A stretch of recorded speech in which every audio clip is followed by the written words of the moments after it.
Vous imaginez, vous, un travail où chaque geste, chaque décision peut être la dernière. Eh bien pour certains, ce n'est pas un film, c'est le quotidien. Bûcherons, marins-pêcheurs, ouvriers du BTP. Aujourd'hui, on va plonger au cœur des métiers les plus dangereux. On va essayer de comprendre les risques et surtout on va explorer les solutions qui existent pour protéger celles et ceux qui sont en première ligne. 15 secondes.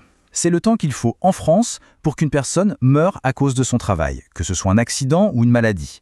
C'est un chiffre qui fait froid dans le dos, un vrai électrochoc. Et ça nous rappelle à quel point la sécurité au travail est un enjeu vital. Alors comment on va décortiquer tout ça? D'abord, on va voir où se situe vraiment le danger. Ensuite, on se demandera pourquoi ces accidents arrivent. Puis, on regardera ce que dit la loi. Et enfin, on verra comment on peut agir avant qu'il ne soit trop tard, grâce à la prévention. C'est parti! Allez, on attaque. La première question est assez simple en fait. Quels sont les secteurs d'activité où le risque est maximal, où le danger est, partout? Et là, le classement est sans appel. L'agriculture, la pêche et la forêt sont loin devant, sur la plus haute marche de ce triste podium. Juste derrière, on a le transport et la construction. Le point commun entre tout ça, il saute aux yeux. Ce sont des métiers physiques, très souvent en extérieur, où l'on manipule des engins lourds, et parfois, on est très loin de la première aide disponible. Ok, les statistiques, c'est une chose. Mais concrètement, ça veut dire quoi? Quels sont les dangers réels? Pourquoi un agriculteur ou un marin-pêcheur met sa vie en jeu chaque matin? On va disséquer un peu l'anatomie de ces accidents. Prenons 2 exemples bien concrets. L'élagueur. Son bureau, c'est un arbre. Il est en hauteur, souvent tout près de lignes électriques, avec une tronçonneuse dans les mains. Pas étonnant que les chutes représentent près d'un tiers de leurs accidents. Et puis il y a le marin-pêcheur. Lui, son ennemi, c'est l'océan. Le pont qui glisse, une météo qui peut tourner en quelques minutes, le matériel très lourd, c'est un cocktail de risques permanent. Et on continue avec 2 autres poids lourds du risque. L'agriculteur. Pour lui, le danger vient autant des machines, avec ce risque terrible du tracteur qui se renverse, que de l'ennemi invisible, l'exposition sur le long terme aux produits chimiques.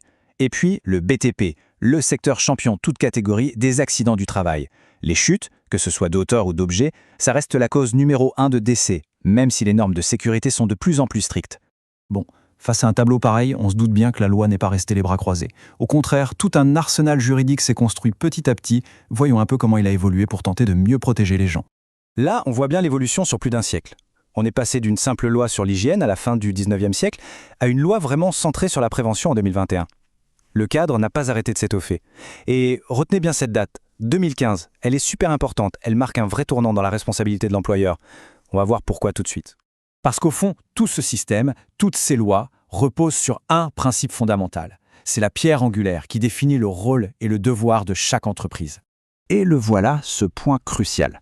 L'article L4121-1 du Code du travail, il ne peut pas être plus clair. C'est à l'employeur de tout faire pour protéger ses salariés. Et attention, on parle bien de santé physique et mentale. Ce n'est pas une suggestion, c'est une obligation. Et nous revoilà à notre fameuse année 2015. C'est là que tout bascule. Avant, c'était simple, on parlait d'obligation de résultat. Il y avait un accident, donc l'employeur était quasi automatiquement responsable. Point. Aujourd'hui, on est passé à une obligation de moyens renforcés. Ça veut dire que l'employeur peut ne pas être tenu responsable, mais à une seule condition. Il doit être capable de prouver qu'il a absolument tout fait, tout mis en œuvre pour éviter l'accident. La charge de la preuve s'est inversée, et ça change tout. Ça met la prévention au centre du jeu. Du coup, cette évolution nous amène tout logiquement à la dernière partie.